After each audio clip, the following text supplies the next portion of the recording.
गरुड़ पुराण। यदि आपकी पत्नी में है ये गुण तो आप है भाग्यशाली।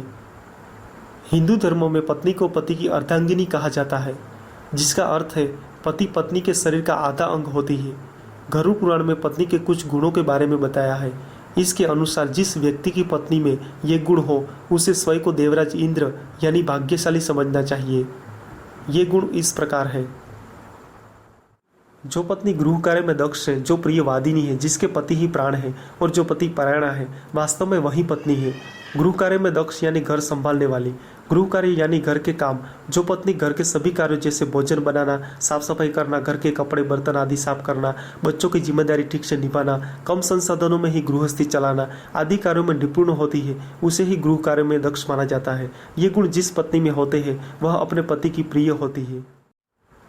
प्रियवादिनी यानी मीठा बोलने वाली, पत्नी को अपने पति से सदैव संयमित भाषा में ही बात करनी चाहिए। संयमित भाषा यानी धीरे धीरे व प्रेम पूर्वक बात करने पर पति भी उसकी बात को ध्यान से सुनता है, वह उसकी इच्छाओं पूरी करने की कोशिश करता है। पति के अलावा पत्नी को घर के अन्य सदस्यों जैसे सास ससुर, देवर देवरानी, जेठ जेठानी, ननद आदि से भी प्रेम पूर्वक बात करनी चाहिए। बोलने के सही तरीके से ही पत्नी अपने पति व परिवार के अन्य सदस्यों के मन में अपने प्रति स्नेह पैदा कर सकती है।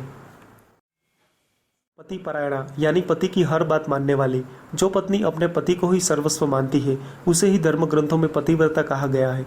पतिव्रता पत्नी सदैव अपने पति की सेवा में लगी रहती है, भूलकर भी कभी पति का दिल दुखाने वाली बात नहीं करती।